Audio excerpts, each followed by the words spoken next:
വർഷം മീലാദ് 2-ാം വർഷം അങ്ങനെ എണ്ണിപ്പോയിരുന്നു. പിന്നെ മുത്തുനബി സല്ലല്ലാഹു അലൈഹി വസല്ലം തങ്ങൾ മദീനയിലേക്ക് ഹിജ്റ പോയി. അപ്പോൾ ഹിജ്റയുടെ 1-ാം വർഷം അങ്ങനെ എണ്ണി. പിന്നെ നബി തങ്ങൾ വഫാത്തായി സല്ലല്ലാഹു അലൈഹി വസല്ലം. വഫാത്തിന്റെ 1-ാം വർഷം, വഫാത്തിന്റെ 2-ാം വർഷം അങ്ങനെ എണ്ണി. സിദ്ദീഖ് റളിയല്ലാഹു അൻഹുവിന്റെ കാലം കഴിഞ്ഞു. ഉമർ ഇബ്നുൽ ഖത്താബ് റളിയല്ലാഹു അൻഹുവിന്റെ കാലമായപ്പോൾ ധാരാളം കത്തടപാടുകൾ നടന്നു. വ്യത്യസ്തമായ രാജ്യങ്ങളിലേക്ക് രാജാക്കന്മാർക്കൊക്കെ കത്തയക്കും. അപ്പോൾ ഒരു കത്തിൽ ഡേറ്റ് എഴുതുമ്പോൾ മീലാദിന്റെ എത്രാം വർഷം എഴുതും, വേറൊരു കത്തിൽ എഴുതുമ്പോൾ ഹിജ്റയുടെ എത്രാം വർഷം എഴുതും, പിന്നെ ഒരു കത്തിൽ ഡേറ്റിൽ വഫാത്തിന്റെ എത്രാം വർഷം എഴുതുമ്പോൾ പല കത്തിലും പല രൂപത്തിലായതിനാൽ ഉമർ ഇബ്നുൽ ഖത്താബ് റളിയല്ലാഹു അൻഹു എല്ലാ സഹാബത്തിനെയും വിളിച്ചിരുത്തി, പ്രമുഖരായ ആളുകൾക്ക് വിളിച്ചിരുത്തിയിട്ട് ഇതിലും തീരുമാനമെടുത്തില്ല. അങ്ങനെ ബദൽ പങ്കെടുത്ത സഹാബികളുണ്ട്, മുഫസ്സിരീങ്ങളായ സഹാബികളുണ്ട്, ഹാഫിളീങ്ങളായ സഹാബികളുണ്ട്. എല്ലാവരെയും കൂട്ടിയിരുത്തിയിട്ട് ചർച്ച ചെയ്തിട്ട് അവസാനം ഒരു തീരുമാനമെടുത്തു, ഇവിടെ നിന്നിട്ട് നമുക്ക് ഹിജ്റ അടിസ്ഥാനപ്പെടുത്തി ഉപയോഗിക്കാം എന്ന്. അങ്ങനെയാണ് ഹിജ്റ വർഷം നിലവിൽ വരുന്നത്. ഉമർ ഇബ്നുൽ ഖത്താബ് റളിയല്ലാഹു അൻഹുവിന്റെ കാലഘട്ടം മുതലാണ് മുസ്ലിങ്ങൾ അത് ഉപയോഗിച്ചു തുടങ്ങിയത്. ഇത് പറയാനല്ല കേട്ടോ ഈ സംസാരം. ഞാനൊരു വിഷയത്തിലേക്ക് നിങ്ങളുടെ ശ്രദ്ധ കൊണ്ടുവരാനുള്ള ഒരു ആമുഖം പറഞ്ഞതാണ്. ഹിജ്റ എന്ന് പറയുന്നത് ഒരു സന്ദേശം. 3-4 തരത്തിൽ യാത്രയുണ്ട്. യാത്ര 4 തരത്തിലുണ്ട്. ഒന്ന് സിയാറത്ത് എന്ന യാത്രയാണ്. ഞാൻ പൈലുണ്ട് യാത്രയാണ്. ഹജ്ജിന് പോവുക, ഉംറക്ക് പോവുക, കോഴിക്കോട് ഒരാളെ കാണാൻ പോവുക, തിരുവനന്തപുരത്തിന് ഷർവാക്കിനെ കാണാൻ പോവുക, ഇതൊക്കെ സിയാറയാണ്. സന്ദർശന ആവശ്യത്തിന് വേണ്ടി പോകുന്ന യാത്രയാണ് സിയാറത്ത്. രണ്ടാമത്തെ യാത്ര റിഹ്ല എന്ന് പറയുന്നതാണ്. വരുമാനമുണ്ടാക്കാൻ വേണ്ടി പോകുന്ന യാത്രയാണ് റിഹ്ല. അതിൽപ്പെട്ടതാണ് ഖാഫില, കച്ചവട സംഘം. ജോലി ആവശ്യാർത്ഥം പോകുന്നത് റിഹ്ലയാണ്. നിങ്ങൾ റിഹ്ലയിലാണ്, ഞാൻ സിയാറയിലാണ്. ഇത് രണ്ടുമല്ലാത്തൊരു യാത്രയുണ്ട്, അതാണ് സഫർ എന്ന യാത്ര. ഇനി 4ാമത്തെ ഒന്ന് വരുന്നുണ്ട്, അതാണ് ഹിജ്റ. 3ാമത്തേത് സഫർ. സഫർ എന്ന് പറഞ്ഞാൽ യാത്രക്ക് വേണ്ടിയുള്ള യാത്രയാണ് സഫർ എന്ന് പറഞ്ഞാൽ. ഒരു ഹദീസിലുണ്ട്, സാഫിറു വതസിഖു, നിങ്ങൾ യാത്ര ചെയ്ത് ആരോഗ്യമുള്ളവരായി തീരുക എന്നൊരു ഹദീസിൽ പറഞ്ഞത്. സത്യത്തിൽ യാത്ര ചെയ്താൽ ആരോഗ്യം എല്ലാം ഉണ്ടാകുന്ന ആരോഗ്യം പോവുകയില്ല. ഇപ്പോൾ ഞാനിപ്പോൾ ഇന്നലെ ഉച്ചക്കാണ് എത്തിയത്. യാത്ര ചെയ്യണം, അല്ലാതെ യാത്ര ആരോഗ്യമല്ലല്ലോ ഉള്ളത്. പിന്നെ എന്തുകൊണ്ട് മുത്തുനബി സല്ലല്ലാഹു അലൈഹി വസല്ലം അങ്ങനെ പറഞ്ഞു യാത്ര ചെയ്ത് ആരോഗ്യമുള്ളവരാവുക എന്ന് പറഞ്ഞു? നബിതങ്ങൾക്ക് തെറ്റാൻ പാടില്ല സല്ലല്ലാഹു അലൈഹി വസല്ലം. ഞാൻ വെറുതെ സംസാരിക്കുകയില്ല, വഹീന്റെ അടിസ്ഥാനത്തിലാണ് സംസാരിക്കുന്നത് എന്ന് അഷ്റഫുൽ വറാ ഹബീബുനാ റസൂലുള്ളാഹി സ്വല്ലല്ലാഹു അലൈഹി വസല്ലം പറഞ്ഞിട്ടുണ്ടെങ്കിൽ അപ്പോൾ പിന്നെ അത് എന്ത് യാത്രയായിരിക്കും? അതാണ് യാത്രയ്ക്ക് വേണ്ടിയുള്ള യാത്ര എന്ന് പറയുന്നത്. കഴിഞ്ഞ പ്രാവശ്യത്തിന് മുമ്പത്തെ പ്രാവശ്യം ഞാൻ വന്നപ്പോൾ ഫാമിലിനെ കൊണ്ടുവന്നിരുന്നു. അവർക്ക് ചെറിയൊരു മോനുണ്ട്, 6 വയസ്സ്. ഇപ്രാവശ്യം ഞാൻ പോരാൻ ഒരുങ്ങുമ്പോൾ തന്നെ അവൻ പോരാൻ കഴിയുന്നു. പാസ്പോർട്ടിൻ്റെ കാലാവധി കഴിഞ്ഞിട്ടുണ്ട്, ടിക്കറ്റില്ല, വിസയില്ല, അവൻ പോരണം. എവിടേക്ക് പോരാൻ? എവിടേക്കാരും വേണ്ടത് ഞാൻ. അതാണ് സത്യം. യാത്രയ്ക്ക് സത്യത്തിൽ ഈ യാത്ര കുട്ടികൾ മാത്രമാണ് നടത്തുന്നത്. കുട്ടികളുടെ ആരോഗ്യത്തിൻ്റെ രഹസ്യവും സഫറാണ്. കുട്ടിങ്ങനെ പോകും, എടുക്കാൻ പോകണമെന്ന് എടുക്കാം, മുന്നിട്ട് അങ്ങനെ പോയി ചിലപ്പോൾ നടു റോട്ടിലൊക്കെ എത്തും പോയിട്ട്, അല്ലെങ്കിൽ ഇങ്ങനെ പോയിട്ട് അടുത്ത വീട്ടിലെത്തും. യാത്ര രാവിലെ നമ്മുടെ വീട്ടിൽ നിന്ന് ഇറങ്ങുമ്പോൾ നമ്മുടെ കുട്ടികൾ കരയും, പോരാൻ വേണ്ടിയിട്ട്. പോരാൻ എവിടേക്കാരും വേണ്ടിയില്ല, പോരാൻ തന്നെ. അതാണ് സഫറാണ്. നമ്മൾ വെളിയങ്കോട് എന്ന സ്ഥലത്ത് അൽവിക്കാൻ എന്നൊരാളുണ്ടായിരുന്നു പഴയ കാലത്ത്. ആൾക്കാരൊക്കെ അത്യാവശ്യം പിരാന്താന്നാണ് പറയാം. മുപ്പതിനാട്ടിൽ തന്നെ പിരാന്ത്, ബാക്കിയുള്ള എല്ലാ ആൾക്കാരും. അല്ലെങ്കിൽ ഒറ്റ പിരാന്തിനും ഓന് പിരാന്താന്ന് അഭിപ്രായം ഉണ്ടാവില്ല. ഓൻ്റെ അഭിപ്രായത്തിൽ വേറെ ചോദിക്കണം പിരാന്ത്. അപ്പോൾ മൂപ്പര് എല്ലാവരുടെ അടുത്ത് ലേശം കുറവുണ്ടെന്ന അഭിപ്രായമാണ്. മൂപ്പരോട് ഇങ്ങനെ ആൾക്കാരെ കാണുമ്പോൾ പറയും നാളെ പോവാണ്, എപ്പോൾ കണ്ടാലും പറയും നാളെ പോവാണ്. അപ്പോൾ ആൾക്കാർ ചോദിക്കും പോയാൽ എപ്പോഴാണ് വരിക എന്ന് ചോദിച്ചാൽ പറയുന്നത് വരവില്ല, പോക്കുള്ളൂ എന്നാണ്. ഞാൻ സഫർ എന്ന് പറഞ്ഞ സാധനം പോവലേ ഉള്ളൂ, വരലില്ല. കുറേ പോയി കുറേ പോകുമ്പോൾ അവസാനം വെളിയിലോട്ട് പോകാൻ തോന്നും. അപ്പോൾ വെളിയിലോട്ട് പോകും, അപ്പോൾ പണി കിട്ടും. അങ്ങനെ പോക്ക് മാത്രമേ ഉള്ളൂ, വരലില്ല എന്ന് പറഞ്ഞ ഈ സാധനമാണ് സഫർ. ലോക ചരിത്രത്തിൽ വിപ്ലവം തീർത്ത പല ആളുകളും ഈ സഫറാണ് നടത്തിയിട്ടുള്ളത്. ഗൗസുൽ ആസം സുൽത്താൻ മുഹിയുദ്ദീൻ അബ്ദുൽ ഖാദിർ ജീലാനി ഖദ്ദസല്ലാഹു സിറഹുൽ അസീസ് മഹാനവറുകൾ ഇറാഖിലേക്ക് പോയതല്ല, പോയപ്പോൾ ഇറാഖിലെത്തിയതാണ്. ബഹുമാനപ്പെട്ട സയ്യിദ്നാ ബിലാൽ മുഅദ്ദിൻ റളിയല്ലാഹു അൻഹു ബസറയിലേക്ക് പോയതല്ല, മൂപ്പര് മദീനത്ത് നിൽക്കാൻ കഴിയായിട്ട് അങ്ങോട്ട് പോയതാണ്. പോയി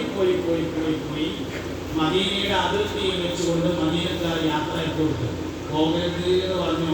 ഞാൻ പോകുന്ന വാശി പിടിച്ചു, വാഹനപ്പുറത്ത് കയറി മദീനയുടെ അതിർത്തി വരെ ആളുകൾ അനുഗമിച്ചു. ലോക ചരിത്രം പരിശോധിച്ചാൽ നാട് വിട്ടുപോകുന്ന ഒരാൾക്ക് യാത്ര കിട്ടിയിട്ടുണ്ടെങ്കിൽ അത് ബിലാലിനും അതിനുള്ള മാത്രമാണ്. അങ്ങനെ മൂപ്പര് മദീനയുടെ അതിർത്തി എത്തിയപ്പോൾ അവിടുന്ന് വാഹനപ്പുറത്ത് നിന്ന് ഇറങ്ങിയിട്ട് കുതിരയെ തിരിച്ചു വിട്ട് മരുഭൂമിയിലൂടെ നടന്നു. അങ്ങനെ നടന്ന് മൂപ്പര് പോകുമ്പോൾ ആൾക്കാരിങ്ങനെ നോക്കി നിന്നു. കണ്ണിൽ നിന്ന് ചെറിയൊരു പൊട്ടുപോലെയായി മറഞ്ഞ് അവസാനം വിദൂരതയിൽ മറയുന്നത് വരെ നോക്കി നിന്നു. ആ യാത്ര ബസറയിലേക്ക് എത്തിച്ചേർന്നു. മഹാനവറുകൾ അവിടെ താമസാക്കി കല്യാണം കഴിച്ചു. ബസറക്കാർ ആ മനുഷ്യനെ സയ്യിദ് എന്ന് വിളിച്ചു, നേതാവ്. എന്ത് കാര്യം തീരുമാനമെടുക്കണമെങ്കിലും ബിലാലിനോട് ചോദിച്ചിട്ടാണ് തീരുമാനമെടുത്തിരുന്നത്. 2 അടിമകൾ ലോക ചരിത്രത്തിൽ വിപ്ലവം തീർത്തിക്കൊണ്ടെന്നാണ്. ഒന്ന് വെളുത്ത അടിമയും രണ്ടാമത്തേത് ഒരു കറുത്ത അടിമയും. കറുത്ത അടിമ സയ്യിദ്നാ ബിലാൽ റളിയല്ലാഹു അൻഹു, വെളുത്ത അടിമ സയ്യിദ്നാ സൽമാൻ ഫാരിസ് റളിയല്ലാഹു അൻഹു. 2 മനുഷ്യന്മാരാണ് ലോക ചരിത്രത്തിൽ വിപ്ലവം തീർത്തത്. സൽമാൻ ഫാരിസ് റളിയല്ലാഹു അൻഹു 200 വർഷം വരെ ജീവിച്ചു. സഹാബത്തിന്റെ കൂട്ടത്തിൽ ഏറ്റവും കൂടുതൽ കാലം ജീവിച്ചാൽ സൽമാൻ ഫാരിസിയാണ്. സൽമാൻ ഫാരിസി റളിയല്ലാഹു അൻഹുവിന്റെ നിർദ്ദേശപ്രകാരമാണ് ഖന്തക്കിൽ കിടങ്ങ് കീറുന്നത്. അദ്ദേഹമാണ് ഇന്ന് അതിലെ എഞ്ചിനീയർ. ഖന്തക്കിലെ കിടങ്ങ് നമ്മുടെ ആഴമുള്ള കിടങ്ങല്ല, വീതിയുള്ള കിടങ്ങാണ്. കുതിര ചാടിയാൽ കിടങ്ങിൽ ചാടും, കയറുമ്പോഴേക്ക് അമ്പയ്യാൻ പറ്റും. അതിന് പറ്റിയതാണ് കിടങ്ങ്. അപ്പൊ വീതിയാണ് കിടങ്ങിലുള്ളത്, അത് ആഴല്ല. കുതിര ഇങ്ങനെ ചാടിയാൽ അപ്പുറത്തേക്ക് എത്താൻ പാടില്ല, താഴേക്കാവണം. പിന്നെ സ്റ്റെപ്പ് കയറാൻ വേണ്ടി കുതിര ശ്രമിക്കുമ്പോഴേക്ക് അമ്പയിൽ വീഴ്ത്താൻ പറ്റും. ഈ തരത്തിലുള്ള കിടങ്ങായിരുന്നു. അതിന് എഞ്ചിനീയർ സയ്യിദ്നാ സൽമാൻ ഫാരിസി റളിയല്ലാഹു അൻഹു ആയിരുന്നു. അടിമയാണ് നേരത്തെ ബഹുമാനപ്പെട്ട സയ്യിദ്നാ സൽമാൻ റളിയല്ലാഹു അൻഹു. സൽമാൻ റളിയല്ലാഹു അൻഹു ഇസ്ലാമിലേക്ക് വന്ന ഒരു താരീഖുണ്ട്. അത് വളരെ വിശാലമായ ഒരു താരീഖാണ്. പേർഷ്യയിലെ രാജകുടുംബാംഗമായിരുന്നു സൽമാൻ. അദ്ദേഹത്തിന്റെ വാപ്പ പ്രധാനമന്ത്രിയാണ്. പേർഷ്യയിലെ രാജാവിന്റെ കൊട്ടാരത്തിലെ 2ാം രാജാവും പ്രധാനമന്ത്രിയുമാണ്. വാപ്പാക്ക് കൃഷിയായിരുന്നു ജോലി. മകനോട് വലിയ ഇഷ്ടമായിരുന്നു. ഒരു ദിവസം വാപ്പാന്റെ കൃഷിസ്ഥലങ്ങൾ സന്ദർശിക്കാൻ വേണ്ടി പോകുമ്പോൾ വഴിവെക്കിൽ ഒരു വെളുത്ത കൂടാരം ഉണ്ടാക്കി.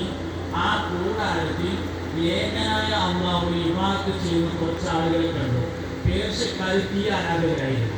നമ്മൾ മാർച്ച് പഠിക്കുമ്പോൾ പഠിച്ചിട്ടുണ്ട്. നബി സല്ലല്ലാഹു അലൈഹി വസല്ലം ജനിച്ചപ്പോൾ പേർഷ്യക്കാർ ആരാധിച്ചിരുന്ന അഗ്നികുണ്ഡം കെട്ടുപോയി. കുണ്ഡം പറഞ്ഞാൽ കുണ്ട് എന്നാണ് അർത്ഥം.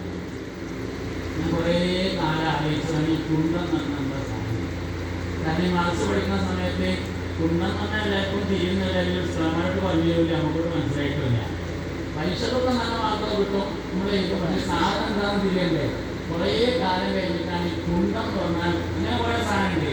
ദാഹം മൗത്തത് കൂട്ടിയിടും, ഇബ്ലീസ് കൂസിനെ കാട്ടിടും, നേരം ലൈനവനാട്ടുവാൻ ബദരിങ്ങൾ തുണറപ്പന ലാ ഇലാഹ ഇല്ലല്ലാഹു ലാ ഇലാഹ ഇല്ലല്ലാഹ് ലാ ഇലാഹ ഇല്ലല്ലാഹു മുഹമ്മദുർ റസൂലുള്ളാഹ്. ഇബ്ലീസ് കൂസിനെ കാട്ടിടും. ഏതൊരു ഇഷ്ണറി തന്നാലും കിട്ടില്ല. കൂസ് എന്ന് പറഞ്ഞാൽ കോപ്പ എന്നാണ്. കോപ്പ ഇബ്ലീസ് എന്ത് ചെയ്യിച്ചാൽ മരിക്കുന്ന നേരത്ത് വെള്ളത്തിൻ്റെ ഒരു കോപ്പയുമായി വരും. ജീവിതകാലത്ത് ഒരാൾക്ക് ഏറ്റവും ഇഷ്ടപ്പെട്ട വെള്ളം ഏതാണോ അതായിരിക്കും ആ കോപ്പയിൽ ഉണ്ടായിരിക്കുക. പച്ചവെള്ളം കുടിക്കുന്നവർക്ക് അത്, ഐസിട്ട വെള്ളം കൊണ്ടവർക്ക് അത്, ജീരവെള്ളം കൊണ്ടവർക്ക് അത്, എന്താ വേണ്ടിയിട്ടാണ് അറിയപ്പെടുന്നത്. വന്നിട്ട് ഒന്നുകിൽ അള്ള ഇല്ല എന്ന് പറഞ്ഞാൽ തരാം, അല്ലെങ്കിൽ രണ്ട് അള്ള ഉണ്ടെന്ന് പറഞ്ഞാൽ തരാം. നൈനദിയിൽ നിന്നൊരു തോടിങ്ങനെ ഒരു കൈത്തോട് വായയിലേക്ക് കയറിയിട്ട് നൈനദിയിലെ വെള്ളം മുഴുവൻ കുടിച്ചാലും തീരാത്തതാണ് മരണത്തിൻ്റെ സമയത്തുള്ള ദാഹം എന്നാണ്. ആ സമയത്ത് ഒരു ഇറക്ക് വെള്ളത്തിന് വേണ്ടി ഈമാൻ നേർമയായ മനുഷ്യൻ ഇത് പറയാൻ ശ്രമിക്കുമ്പോഴേക്ക് ജീവൻ പൊടിയിട്ടു. പറയാൻ ഈമാൻ നഷ്ടപ്പെടാൻ മാത്രമേ ഉള്ളൂ, വെള്ളം കിട്ടില്ല. വെള്ളം കാണിച്ചതിന് മാത്രമേ ഉള്ളൂ. ഇതാണ് ഇംഗ്ലീഷ് സ്കൂൾസിനെ കാട്ടിയിട്ടുണ്ട്. ആ സമയത്ത് ബദരീങ്ങളെന്ന 313 ആൾക്കാർ, അതിൽ ഒന്നാമത്തെ ആൾ മുഹമ്മദ് നബിയാണ്. ഈ ബദരീങ്ങളെ എന്ന് പറഞ്ഞാൽ ഒന്നാമത്തെ ആള് മുഹമ്മദ് നബിയാണ്. മുഹമ്മദിൽ മുഖ്താരിയ മൗലായി ഖൈറിൽ അനാമി വസയ്യിദി ശുഫാഇ. രണ്ടാമത്തെ ആൾ വബിസയ്യിദി സുദ്ദീഖി ثم بسيدي عمر المفدى ثاني الخلفاء وبسيدي عثمان ثم بسيدي زوج البطول علي الهيداء. ഒന്നാമത്തെ ആള് സയ്യിദുന മുഹമ്മദ് നബി സല്ലല്ലാഹു അലൈഹി വസല്ലമയാണ്. ആ മുഴുവൻ ഈ മരിക്കുന്ന നേരത്തെ ജീവിതത്തിൽ ഏറ്റവും ഇഷ്ടപ്പെട്ട ആളെ കാണുമെന്നാണ്. അതായത് ഈ കാഴ്ചക്ക് ഒരു പരിധിയുണ്ട്. നമ്മൾ കാഴ്ചയിൽ നമ്മളെ പുറത്തിറങ്ങിയിട്ട് ആകാശം നോക്കിയാൽ ആകാശം കണ്ടോന്ന് ചോദിച്ചാൽ കണ്ടു എന്ന് പറയും. ആ സമയത്ത് ഒരു വലിയൊരു കുന്നിൻ്റെ മേലെ ഉറുദുമലൻ്റെ മേലെ കയറിയിട്ട് നോക്കിയാൽ ആകാശം ഉറുദുമലൻ്റെ അത്ര ഉയരത്തേക്ക് പിന്നെയും പോയിട്ടുണ്ടാവും. അപ്പം നമുക്കിങ്ങനെ തോന്നുന്നു ഹെലികോപ്റ്ററിൻ്റെ മേലെ ഇങ്ങനെ തൊടാൻ പറ്റുമെന്ന് തോന്നും. ഹെലികോപ്റ്ററിൻ്റെ മേലെ കയറാൻ പറ്റുകയാണെങ്കിൽ അത്രയും കൂടി ദൂരേക്ക് പോയിട്ടുണ്ടാവും. സത്യത്തിൽ ആകാശം നമ്മളാരും കാണുന്നില്ല, കണ്ണിൻ്റെ പരിധിയാണ് കാണുന്നത്. കണ്ണിൻ്റെ കാഴ്ച അതുവരെ എത്തുള്ളൂ. അതിനെ വെള്ളയോ നീലയോ ആയി കാണുകയാണ്. മേഘമുണ്ടെങ്കിൽ നീലയായും മേഘമില്ലെങ്കിൽ വെള്ളയായും കാണാണ്. കണ്ണിൻ്റെ പരിധിയാണ് കാണുന്നത്, അതിനപ്പുറത്തേക്ക് കാഴ്ചയില്ലാത്തതുകൊണ്ടാണ്. ഈ കണ്ണിൻ്റെ പരിധി മരിക്കുമ്പോൾ നഷ്ടപ്പെടുമെന്നാണ്. ഒരു മനുഷ്യൻ മരിക്കുമ്പോൾ ആദ്യം മരിക്കുക കണ്ണായിരിക്കും. ഫസ്റ്റ് ശരീരത്തിൽ നിന്ന് യാത്ര പറയുന്നത് കണ്ണാണ്. ദുനിയാവിലേക്ക് അവസാനം തുറക്കുന്നതും കണ്ണാണ്. ദുനിയാവിൽ നിന്ന് ആദ്യമായി അടക്കുന്നതും കണ്ണാണ്. കുട്ടി ജനിച്ചു വന്നാൽ നമുക്ക് തോന്നും കുട്ടി നമ്മളെ നോക്കുന്നതിന്, പക്ഷെ നമ്മൾ നോക്കൂല. കുട്ടികൾ മൂല്യന്മാരെ കണ്ടാൽ നോക്കും, പിന്നെ ലൈറ്റ് കണ്ടാലും നോക്കും. നിങ്ങൾക്ക് സമ്മതിക്കാൻ ശേഷം പ്രയാസം ഉണ്ടാവും. മൂല്യന്മാരെ കണ്ടാലും നോക്കും, പിന്നെ ലൈറ്റ് കണ്ടാലും നോക്കും. ഈ ഇരിക്കണ മിക്കവാറും ആൾക്കാരെ കുറച്ചൊക്കെ വാപ്പാരെ ഓടാൻ പറഞ്ഞു വെച്ചിട്ടുണ്ടാവും. പിന്നെ വണ്ട വെച്ചാൽ നിങ്ങൾ പോകുന്നതാണോ, ഞാൻ കേട്ടാനോ പോയി മൂല്യന്മാരെ കണ്ടാൽ നോക്കണേൻ്റെ കാരണം വെളുത്ത ഡ്രസ്സ് ഇട്ടതാട്ടോ, അല്ലാതെ നിങ്ങൾ ബേജാറാക്കില്ല. അത് മലക്കുകളുടെ ലോകവുമായി അവർക്കുള്ള ബന്ധമാണ്, മാലാകന്മാരുടെ ലോകവുമായി. പിന്നെ കുട്ടികൾ മെല്ലെ മെല്ലെ കണ്ണ് തുറന്നിട്ട് ഒരു 3-4 ദിവസം കഴിയുമ്പോൾ ആദ്യം ഉമ്മാനെ നോക്കും, പിന്നെ വാപ്പാനെ നോക്കും. അങ്ങനെ നോട്ടം തുടങ്ങുകയാണ് ചെയ്യുക. കണ്ണ് തുറന്നിട്ടുണ്ടെങ്കിലും ജനിച്ചു വരുമ്പോൾ നോട്ടം ഉണ്ടാവില്ല. ഇതേ അവസ്ഥയാണ് മരിക്കുമ്പോൾ ഉണ്ടാവുക. വാപ്പ നമ്മളെ നോക്കണമെന്ന് നമുക്ക് തോന്നും, പക്ഷെ നോട്ടം ആദ്യം അവസാനിപ്പിക്കും. ഈ നോട്ടം അവസാനിപ്പിച്ചു കഴിഞ്ഞാൽ പിന്നെ ജീവിച്ചിരിക്കുന്നവരും മരിച്ചവരൊക്കെ കാണും. ജീവിതത്തിൽ ഏറ്റവും ഇഷ്ടപ്പെട്ട ആളുകളെ കാണുമെന്നാണ്. അത് ബദരീങ്ങളാണെങ്കിൽ എന്ത് രസം ഉണ്ടാവും എന്നുള്ളതാണ് ശരിക്കും ഈ ബൈത്ത്. ആ ബൈത്ത് ഹൈദരലി ഷാ തങ്ങളെ ചെല്ലാൻ പറഞ്ഞതാണ് മജ്‌ലിസിനോട്. അള്ളാഹു അവരുടെ ഖബർ സ്വർഗ്ഗമാക്കി കൊടുക്കണം. ഒരുപാട് സ്ഥലങ്ങളിൽ മജ്‌ലിസിനോട് ദ്വാരക്കാനും മുമ്പ് പ്രസംഗിക്കാനൊക്കെ ചരിത്രമാണ്. അപ്പം അങ്ങനെ എഴുത്തുകൾ കിട്ടും, കാൽമുട്ട് വേദന മാറാൻ വേണ്ടിയിട്ട്, അതുപോലെ ഗൾഫിലുള്ള സഹോദരൻ്റെ ജോലി ശരിയാകാൻ വേണ്ടിയിട്ട്, അതേപോലെ കാലിൻ്റെ തള്ളാൻ വലിയ നഖം കൊന്നിട്ടുള്ള വേദന ശരിയാകാൻ വേണ്ടിയിട്ട് എന്ന് പറഞ്ഞിട്ട് അപ്പോൾ വേണ്ടതിനൊക്കെ വേണ്ടെന്നില്ല. ഹൈദരലി ശാബ്ദങ്ങളാവ് മജ്‌ലിസിനോട് എല്ലാം പറഞ്ഞത് കാലിൻ്റെ ചെറിയലിൻ്റെ നഖം പോകുന്നതിനല്ല, പിന്നെന്താ ദാഹം എല്ലാം ചെല്ലപ്പൻ കൂട്ടിയിടും കാട്ടിയിടും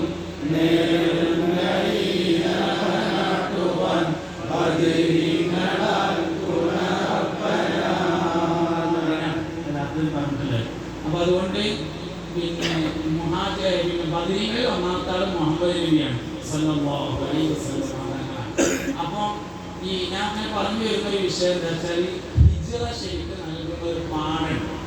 ആ പാഠത്തെ കുറിച്ച് പറഞ്ഞാൽ പിന്നെ അൽ മുഹാജിറു മൻ സ്വാറ കൽ ഹാജർ എന്ന ഹദീസിലുണ്ട്. മുഹാജിർ എന്ന് പറഞ്ഞാൽ ഹാജറിനെ പോലെ ആയവനാകുന്നു. ഹാജർ എന്ന് പറഞ്ഞാൽ ഹജറാബി. ഹാജറാബിയുടെ ഒറിജിനൽ പേര് ഹാജർ എന്നാണ്. അത് നമ്മൾ പറഞ്ഞ ഹാജറാബി എന്നാണ്. കുഴപ്പമൊന്നുമില്ല, നമ്മളെല്ലാതും മലയാളത്തിലാക്കിയിട്ടാ പറയാ. അങ്ങനെ അത് മലയാളത്തിലാക്കിയപ്പോൾ ഹാജറ എന്നായതാണ്. ഞങ്ങൾ പറഞ്ഞു എന്ന് എഴുതിയിട്ട് പ്രശ്നമൊന്നുമില്ല. ഒറിജിനലായിട്ടുള്ളത് ഹാജർ എന്നാണ്. അങ്ങനെ കുറെ സാധനം ഉണ്ടാവും. പിന്നെ തങ്ങള് ആദ്യമായി മദീനയിലേക്ക് പോകുന്ന സമയത്ത്, മക്കയിൽ നിന്ന് 6-ാമത്തെ വയസ്സിൽ മദീനയിലേക്ക് പോകുന്ന സമയത്ത് നബിതങ്ങളുടെ കൂടെ ഉമ്മു ഐമൻ എന്ന ഒരു അടിമ സ്ത്രീ ഉണ്ടായിരുന്നു. നബി സല്ലല്ലാഹു അലൈഹി വസല്ലം തങ്ങള് ഖദീജ ബീവിയുടെ കൂടെ കച്ചവടത്തിന് പോകുന്ന സമയത്ത് നബിതങ്ങളുടെ കൂടെ ഖദീജ ബീവി ഒരു അടിമയെ ഏർപ്പാട് ചെയ്തിരുന്നു. മൈസറത്ത് എന്നായിരുന്നു പേര്. അപ്പോൾ നാളെ കുട്ടികൾക്ക് ഇങ്ങനെ ക്ലാസ് എടുത്തപ്പോൾ ഞാൻ കുട്ടികളോട് ചോദിച്ചു, കുട്ടികളെ നിങ്ങൾക്ക് ആണുങ്ങളും പെണ്ണുങ്ങളെയും കണ്ടാൽ തിരിച്ചറിയുമെന്ന് ചോദിച്ചു. ഒരു പറഞ്ഞേ അറിയാതെ ഞങ്ങൾക്ക് ആണും പെണ്ണൊക്കെ അറിയും. നിങ്ങളോട് ചോദിക്കുകയാണ്, ഞാനൊന്ന് കൂട്ടിപ്പൊളിയാക്കുമ്പോൾ ചോദിക്കുന്നില്ല. മൈസറത്ത് ആണാ പെണ്ണാന്ന് ചോദിച്ചപ്പോൾ പറഞ്ഞു പെണ്ണാണ്. ചിലപ്പോൾ ഓരോ ചോദിച്ചാൽ അങ്ങനെ കാലം പോലെ ചെയ്യില്ലെങ്കിൽ സംഗതി മൈസറത്ത് പറഞ്ഞത് ആണാണ്, പെണ്ണല്ല. അത് അവസാനം താളുള്ളവർക്ക് നമുക്ക് തോന്നുന്നുണ്ട് സംഗതി ഒരു പെണ്ണേക്കാരെന്ന്. അത് ഹംസത്ത് എന്നൊക്കെ പറയുമ്പോൾ ഒരു സംഭവമാണ്. മൈസറത്ത് എന്ന് പറഞ്ഞ സംഗതി ആണ്. അതേസമയത്ത് ഉമ്മു ഐമൻ പെണ്ണാണ്. നബി തങ്ങളുടെ വാപ്പ അബ്ദുല്ലാഹ് റളിയല്ലാഹു അൻഹുവിൽ നിന്ന് അനന്തരമായി കിട്ടിയ അടിമ സ്ത്രീ ആയിരുന്നു ഉമ്മു ഐമൻ. മൈസറത്ത് എന്ന് പറഞ്ഞത് നബി തങ്ങൾ സല്ലല്ലാഹു അലൈഹി വസല്ലം ഖദീജ ബിയുടെ കച്ചവട സംഘത്തിന്റെ കൂടെ കച്ചവടത്തിന് പോകുന്ന സമയത്ത് ഖദീജ ബിവി നബി തങ്ങളുടെ കൂടെ നടക്കാൻ വേണ്ടി ഏർപ്പാട് ചെയ്ത ഒരു അടിമയാണ്, അതായത് പുരുഷനാണ്. ഉമ്മു ഐമന്റെ അവിടെ ഉമ്മു ഐമൻ എന്ന അടിമ സ്ത്രീ എന്ന് പറഞ്ഞിട്ടുണ്ട്. മൈസറത്തിന്റെ അവിടെ സ്ത്രീ എന്ന് പറഞ്ഞിട്ടില്ല. നമ്മൾ താഴെ കണ്ടതോടെ എന്ത് വിചാരിച്ചതാണ്, അതൊരു പെണ്ണാണ് എന്ന് വിചാരിച്ചതാണ്. സത്യത്തിൽ അതാണ്. അപ്പൊ എന്താ പറയുക, ഹാജർ എന്നാണ് ഒറിജിനൽ പേര്. ഹാജറാന്ന് പറഞ്ഞു വെച്ചിട്ട് കുഴപ്പമൊന്നുമില്ല. നമ്മളെല്ലാതും ഒന്നും മലയാളത്തിലാക്കി പറയുന്ന കൂട്ടത്തിൽ പറഞ്ഞതാണ് ഹാജറ ബീവി റളിയല്ലാഹു അൻഹ. മുസ്തഫ നബി സല്ലല്ലാഹു അലൈഹി വസല്ലം തങ്ങൾ എൻ്റെ വാപ്പയാണെന്ന് പരിചയപ്പെടുത്തിയ ഇബ്രാഹിം നബി അലൈഹിസ്സലാമിൻ്റെ ഭാര്യയാണ്. അറബികളുടെ പിതാവായ ഇസ്മായിൽ നബി അലൈഹിസ്സലാമിൻ്റെ ഉമ്മയാണ് സയ്യിദത്തുനാ ഹാജറ റളിയല്ലാഹു അൻഹ. ഞാൻ വന്നപ്പോൾ തന്നെ ദാരിമി ഉസ്താദൊക്കെ പറഞ്ഞു സ്ത്രീകളുണ്ടെന്ന് പറഞ്ഞു. അതുകൊണ്ട് കുടുംബത്തെക്കുറിച്ച് അല്പം പറയണം എന്ന് പറഞ്ഞു.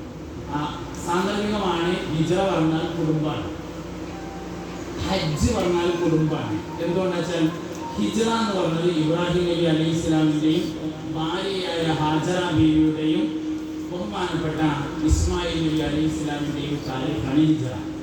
അതുതന്നെയാണ് ഹജ്ജ് എന്ന് പറയുന്നത്. ഒരൊറ്റ കാര്യം മനസ്സിലാക്കിയാൽ മതി.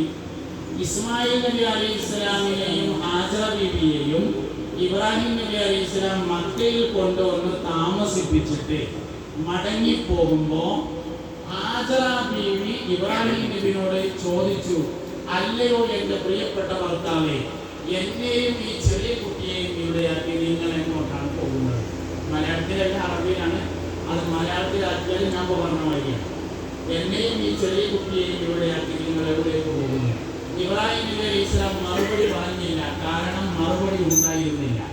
എന്താ പറയുക, രണ്ടാമോ ഇതേ ചോദ്യം ചോദിച്ചു, എന്നെയും ഈ ചെറിയ കുട്ടിയെയും ഇവിടെയാക്കി നിങ്ങൾ എങ്ങോട്ടാണ് പോകുന്നത്? അപ്പോഴും മറുപടി ഇല്ല. മൂന്നാമത് ഒരു ക്ലൂ കൊടുത്ത് ചോദിച്ചു. അങ്ങനെ നമ്മൾ പരീക്ഷകളൊക്കെ കുട്ടികളെ ചോദ്യം വായിക്കാൻ കിട്ടിയാൽ ഉസ്താദിനോട് ചോദിക്കും, ഉസ്താദ് ഈ ചോദ്യം എന്താ വായിക്കുക? സത്യത്തിൽ പരീക്ഷയുടെ ചോദ്യങ്ങൾ വായിച്ചു കൊടുക്കാൻ പാടില്ല എന്നാണ് നിയമം. പരീക്ഷയുടെ ചോദ്യങ്ങൾ വായിച്ചു കൊടുക്കാൻ പാടില്ല എന്നാണ് നിയമം. അങ്ങനെയാണ്. ആ ചോദ്യ പേപ്പർ വായിക്കാൻ കഴിയുന്ന ആളെ വിജയിക്കുള്ളൂ, അല്ലാത്തവൻ വിജയിക്കില്ല. അതുകൊണ്ട് പരീക്ഷയുടെ ചോദ്യങ്ങൾ വായിക്കാൻ പാടില്ല എന്നാണ് നിയമം. അങ്ങനെ കാര്യം സ്കൂളിലാണെങ്കിലും മദ്രസയാണെങ്കിലും കുട്ടികളെ നീച്ചത് ഈ ചോദ്യം എന്താ വായിക്കുക എന്ന് ചോദിക്കും. അത് ചോദ്യം വായിക്കാൻ കഴിച്ചില്ല, ഉത്തരത്തിലേക്ക് വല്ല ക്ലൂ കിട്ടുമോ നോക്കാൻ വേണ്ടിയിട്ടാണ് ചോദ്യം. അതുകൊണ്ട് തന്നെ ചോദ്യം മൂന്നാം പ്രാവശ്യം ചോദിച്ചപ്പോൾ ക്ലൂ കൊടുത്ത് ചോദിച്ചു. മൂന്നാമത് ചോദിച്ചത് അല്ലാഹു അമറക ബിഹാദ, അല്ലാഹ് പറഞ്ഞിട്ടാണോ ഞങ്ങളവിടെ ആക്കുന്നത് എന്നാണ് ചോദിക്കുന്നത്. അപ്പോൾ ക്ലൂ കിട്ടിയത് ഞാൻ ഇബ്രാഹിം നബിയിൽ നിന്ന് പറഞ്ഞതാണ്, അതെ അല്ലാഹ് പറഞ്ഞു തന്നെയാണ് എന്ന് പറഞ്ഞു. അപ്പോൾ മറുപടി പറഞ്ഞു, എന്നാൽ അള്ളാഹു ഞങ്ങളെ വെറുതെയാക്കുകയില്ല എന്ന് പറഞ്ഞു. അങ്ങനെ ഇബ്രാഹിം നബി അലൈഹി സ്വലാം പോയി ചെറിയ ഒരു കുന്ന് കണ്ടു. ആ കുന്നിന്റെ മറുവശത്ത് ഇരുന്നിട്ട് ഭാര്യയും മകനും കാണൂല എന്ന് ഉറപ്പായപ്പോൾ തിരിഞ്ഞു നിന്ന് തുറന്ന് പഠിച്ചോനെ ഭൂമിയിലെ പഴങ്ങളിൽ നിന്ന് എൻ്റെ ഭാര്യ മക്കൾക്ക് നീ ഭക്ഷിപ്പിക്കണമേ എന്ന് ദുആ ചെയ്ത് അങ്ങനെ ഇബ്രാഹിം നബി അലൈഹി സ്വലാം പോയി. ഒരു പാത്രത്തിൽ വെള്ളം ഉണ്ടായിരുന്നു, മറ്റൊരു പാത്രത്തിൽ കാരക്ക ഉണ്ടായിരുന്നു. കാരക്ക ഹാജറ ബീവി തിന്നു, വെള്ളം ഹാജറ ബീവി കുടിച്ചു, കുട്ടിക്ക് മുല കൊടുത്തു. കാരക്ക കഴിഞ്ഞു, വെള്ളവും കഴിക്കും, അതിനാൽ മുലപ്പാലും കഴിയും. കുട്ടി വെള്ളത്തിന് വേണ്ടി കരയാൻ തുടങ്ങി. അങ്ങനെ ഇസ്മായിൽ നബി അലൈഹി സ്വലാമിനെ സംസം കിണറിന്റെ അടുത്ത് കിടത്തിയിട്ട് ഹാജറ ബീവി റളിയല്ലാഹു അൻഹ വെള്ളം അന്വേഷിച്ച് ആദ്യം സഫ എന്ന കുന്നിൻ മുകളിലേക്ക് കയറി. ഒരാളുടെ ഉയരത്തിൽ കയറി കുട്ടിയുടെ അടുത്തേക്ക് നോക്കുമ്പോൾ കുട്ടിയുടെ അടുത്തേക്ക് ഒരു ചെന്നായ ഓടി വരുന്നത് കണ്ടു. ഇറങ്ങി വന്ന് ചെന്നായയെ ഓടിച്ച് മറുവയിലേക്ക് പോയി. മറുവയിൽ കയറി തിരിച്ചു നോക്കുമ്പോൾ വീണ്ടും കുട്ടിയുടെ അടുത്തേക്ക് ചെന്നായ വരുന്നു. ഇറങ്ങി വന്ന് ചെന്നായയെ ഓടിച്ച് സഫയിലേക്ക് പോയി. ശരിക്കും എന്താ വേണ്ടത്? ശരിക്കും ഞാൻ എന്തെല്ലാം വേണ്ടത്? കുട്ടികൾക്ക് നാണ് തോളിട്ട് പോയ പോലെ മനുഷ്യങ്ങൾ നമ്മളാണ് എന്താ ഇസ്മായിൽ ഏറ്റിയാവുന്നതൊന്നുമല്ല അലൈഹി സ്വലാം. ശരിക്കും ചെയ്യേണ്ടത് അങ്ങനെ. പക്ഷെ എന്തുകൊണ്ട് ചെയ്തില്ല എന്നതിൻ്റെ ഉത്തരം ഇവിടെയാക്കാൻ അള്ളാഹു പറഞ്ഞിട്ടുണ്ടോ എന്ന് നേരത്തെ ചോദിച്ചു വെച്ചിട്ടുണ്ട്. അതേ എന്ന മറുപടിയുമുണ്ട്. അതിനാൽ എടുത്തില്ല, അള്ളാഹുവിൽ അർപ്പിച്ചു. അങ്ങനെ സഫയിലേക്കും അങ്ങനെ മറുവയിലേക്കും പോവുക. 7 പ്രാവശ്യം പോയപ്പോൾ ഇസ്മായിൽ നബി അലൈഹി സ്വലാം കാലിക്കടിച്ച ഭാഗത്ത് ജിബ്രീൽ അലൈഹി സ്വലാം തൻ്റെ ചിറകുകൊണ്ട് അടയാളപ്പെടുത്തുകയും അവിടെ നിന്ന് വെള്ളം ഉണ്ടാവുകയും ചെയ്തു. ആ വെള്ളം എന്ന് പറഞ്ഞാൽ അതിനെക്കുറിച്ച് ഹദീസിലുള്ളത് മാഉ സംസമിൽ ലിമാ ശുരിബ ലഹു എന്നാണ്. സംസം വെള്ളം എന്തിന് കുടിച്ചോ അതിനെല്ലാം പറ്റുമെന്നാണ്. അതായത് വെള്ളം മാറാൻ മാത്രമല്ല, പേരപ്പണി ചെയ്യാനും സംസം കുടിച്ചാൽ മതി എന്നുള്ള ഹദീസിന് എന്തിന് കുടിച്ചാലും നാട്ടിലുള്ള വാപ്പാന്റെ വെള്ളം മാറാൻ സൗദിയിലുള്ള മോൻ ഇവിടുന്ന് കുടിച്ചാൽ മതി. അങ്ങനെയാണ് ഹദീസ്. സംസം വെള്ളം എന്തിന് കുടിച്ചോ അതിനുള്ളതാണ്. ഞാൻ ഇപ്രാവശ്യം വന്ന് സംസം കുടിച്ചു. ആദ്യം കുടിച്ചത് ആത്മഹത്യ നന്നാവാനായിരുന്നു, രണ്ടാമത് കുടിച്ചത് മുഹമ്മദ് സ്റ്റുഡി ജയിക്കാനായിരുന്നു. എല്ലാവർക്കും ചെയ്യാൻ പറ്റുള്ളൂ. സംസം വെള്ളം ഇതിൻ്റെ പിന്നിൽ രഹസ്യം എന്താ വെച്ചാൽ ഒരു ഉമ്മ തൻ്റെ കുട്ടിയെ അള്ളാഹുവിന് അർപ്പിച്ചതാണ്. തവക്കുലിൻ്റെ ചീരണിയാണ് സംസം വെള്ളം. 5 ലിറ്റർ അനുവദിച്ചിട്ട് കൊണ്ടുപോവാം, അത് തികയായിട്ട് ലഗേജിൽ കൊഞ്ഞിട്ടിട്ട് കൊണ്ടുപോകും. എന്താണ് ഇതിൻ്റെ പിന്നിലെ രഹസ്യം? ഒരു ഉമ്മ തൻ്റെ കുട്ടിയെ അള്ളാഹുവിന് വേണ്ടി അർപ്പിച്ചതാണ്. ഇതൊരു കുടുംബജീവിതം ചെയ്യും. നമ്മളെ മക്കളെ എത്രത്തോളം അള്ളാഹുക്കലാക്കി ഏൽപ്പിച്ചു കൊടുക്കുന്നത് എന്നതിനനുസരിച്ച് വിജയിക്കും. മക്കൾ വിജയിക്കാൻ, കുടുംബം വിജയിക്കാൻ വേറെ ഒരു രഹസ്യവുമില്ല. ആകെ ഒറ്റ രഹസ്യം മാത്രമാണുള്ളത്. എത്രത്തോളം നമ്മൾ അള്ളാഹുവിനെ ഏൽപ്പിച്ചിട്ടുണ്ട് എന്നതിനനുസരിച്ചാണ്.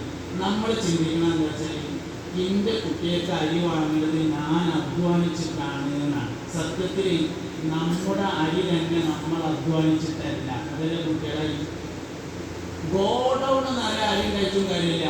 തിന്നാനുള്ള തോഫിക്കില്ലെങ്കിൽ ചങ്കൂടെ ഒരു മണിക്ക് ഇവിടെ പോകില്ല. 3 മാസമായി അന്നം വളർന്നോ ആ ആശുപത്രി കിടക്കാൻ തുടങ്ങിയിട്ട് 4 ആൾക്കാർ അറിയും എന്നതൊഴിച്ചാൽ തൗഫീഖില്ലെങ്കിൽ സാധനം കീഴ്പ്പെട്ടു പോകില്ല. തൗഫീഖ് ഉണ്ടെങ്കിലോ സമയാസമയങ്ങളിൽ വന്നുകൊണ്ടിരിക്കും. ഞാൻ എപ്പോഴും പറയലുണ്ട്, ഭക്ഷണത്തിന് വലിയൊരു തൗഫീഖുള്ള മനുഷ്യനാണ് ഞാൻ. ലോകത്തെ